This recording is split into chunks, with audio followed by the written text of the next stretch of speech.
ወደ የሞቱ ወገኖቻችንን ስናስብ ወደ መቃብር ስንሄድ የሚቀርመን እንባ ነው። እውነት ውሸት? ለምን ይቀርመናል? አንደኛ ያደረገልን ነገር ትዝ ይያለ፣ ሁለተኛ ስላጣ ነው።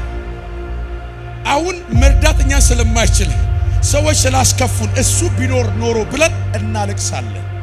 ልክ ወደ ኢየሱስ መቃብር ጠጋ ስንል ግን ህይወቱ ይሸተናል። ማዕቱካ የማይቆም ውለታ፣ ሂላባ የሚዘልቅ ውለታ ላታካ ባሳታካ። ኧረ አንድ ሰው አሜን በልባከስ። ሄሎ ሄሎ ሄሎ ሄሎ ሄሎ ሄሎ። አንድ ሰው ጮውና ኢየሱስ ተነስቷል ይበለኝ ባከ። ከኔ ላይ በልባከስ ውርደት ተነስቷል። እዚህ ቤት ሰው አለ ወይ? እዚህ ቤት ሰው አለ ወይ?